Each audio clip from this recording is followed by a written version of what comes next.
Hey there, this is Niels Beardfoot, and today we're building a pumpkin bag from leather.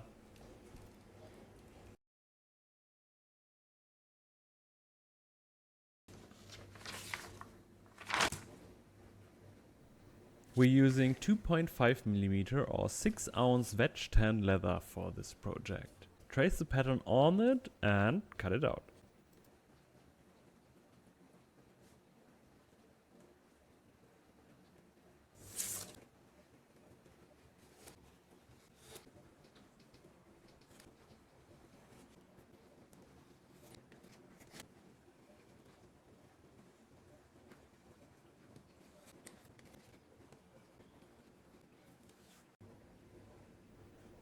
Now we can bevel all the edges to prepare them later on for burnishing. Also, there are quite a few sewing holes that need to be punched.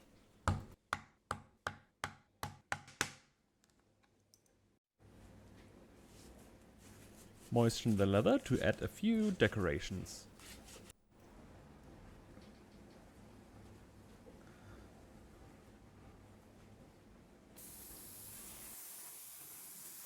And then we are already ready to dye.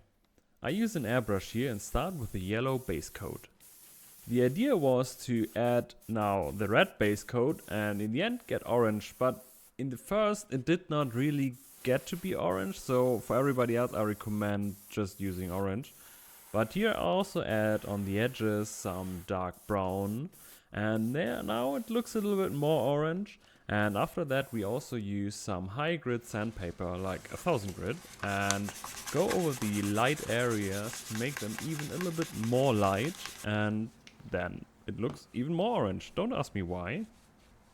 Next I put on some resist as finish, and if you also put it on the edges you can use the moisture to burnish them.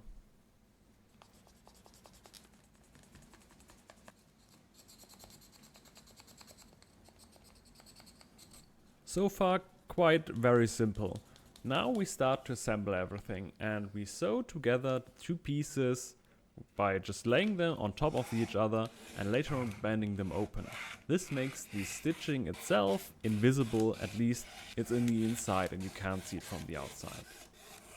Extremely important here is to stitch back at least 1 or 2 holes.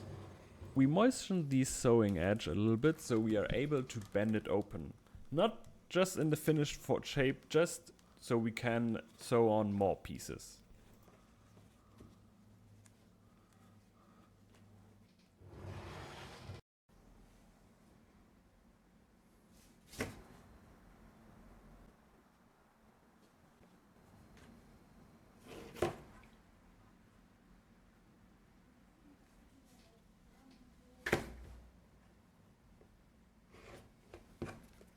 Once we are completed the face area, just like this, we can flip it over, so dye completely outwards. It looks completely gross, so we want to moisten it all over and then really bring it into shape. Press these folding lines out as much as you can and then use a hammer to gently force it into shape. Here we only hammer out the stitching lines so they're completely pressed out as much as possible. And this is why you definitely want to stitch back a few holes here, because they are really getting stressed. Looks much better already. We can also use a bowl that is mostly in a rounder shape to press the pumpkin inside and give it a even more rounder shape. Just like this. Now, to close the eyes and the mouth, we got this piece. It's from thinner leather actually, not just 2.5 but 1.5mm.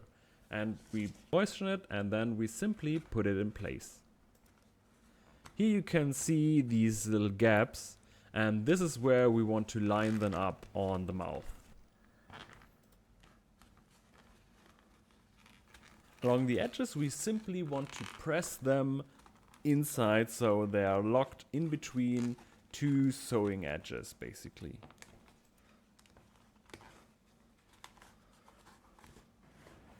It holds already just by putting it in, but to hold it in place even more after drying we want to get some glue, and ideally yours is also water resilient.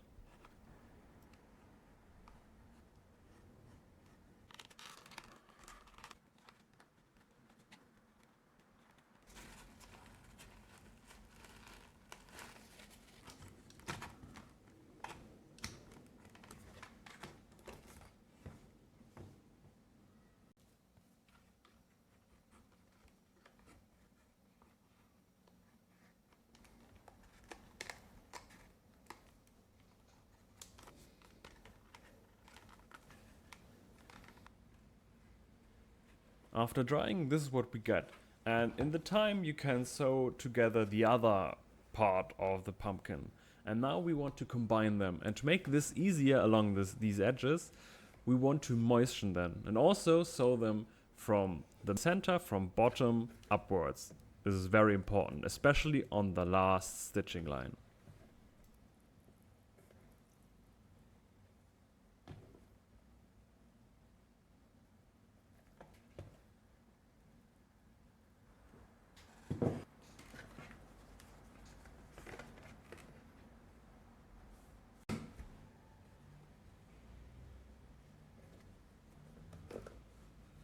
And this is already more or less the finished pumpkin. We just got this strange hole down there that looks kind of familiar, like an anus.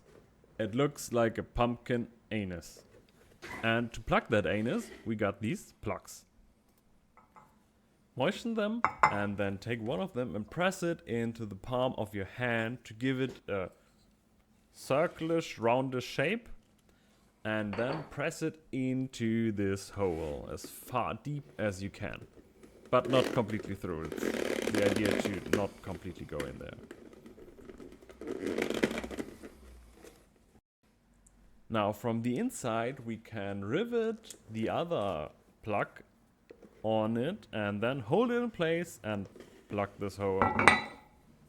To set the rivet, we need some kind of anvil that is high up and flat and fits in there.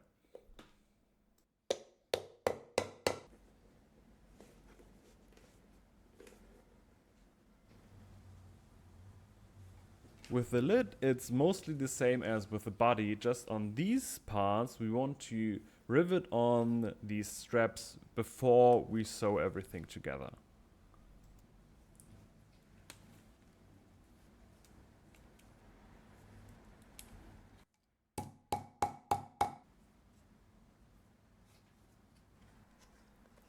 The lid is sewn just as the body also.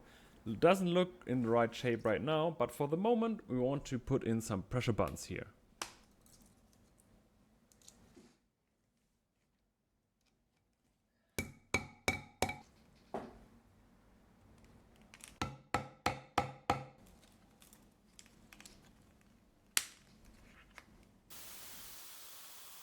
Now to get the lid into shape and fit it exactly to the body, we want to moisten both of them completely. Put it in for at least a few minutes and then wait at least an hour. Here also you want to give the lid a few gentle taps. You really want to hammer it down along the edges to make it as flat as possible there. Again, this is the reason why you definitely want to stitch back a few holes. Now bend over the edges so far as you can, and then we get to the body. If there are a few things you need to change on the shape of the body, do it now. Because now we put on the lid, not with rivets for the moment, but just to fit it into place. And you want to work there quite a bit and need to press down the edges of the pumpkin to make it really a good fit.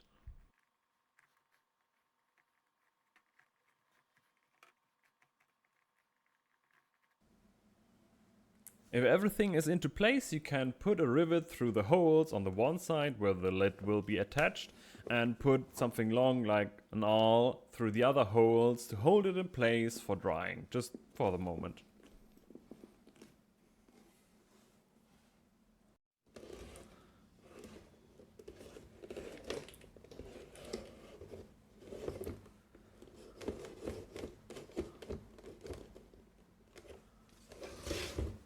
Turns out I damaged the lid a little bit by hammering it down, but that's not big deal.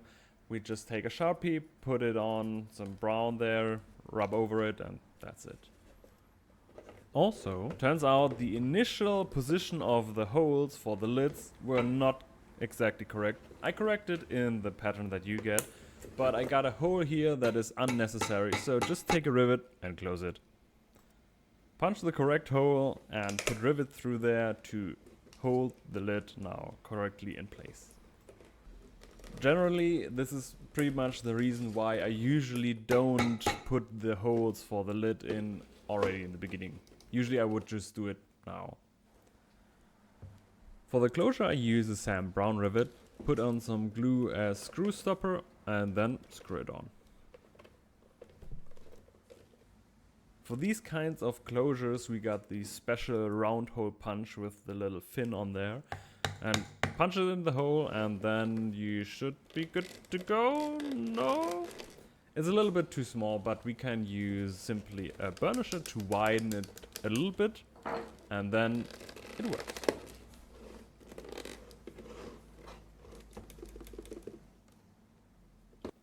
Turns out my glue wasn't water resilient, so I have to get in there some more to fix it.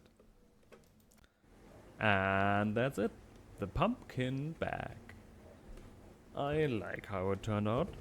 I wasn't sure about the color if I get to the orange in the early stages. I really was worrying about this, but in the end, it turned out quite nice. Maybe I want to make another one, but bigger and wearable as a hat, but we see about that. A little something that is not quite perfect is you can see here a little bit through these edges where the sewing is, because we tore it a little bit apart when we flipped it over, but you can't see it from the outside. But that's a little something that isn't 100% perfect, but for me it's completely fine. Have a great day.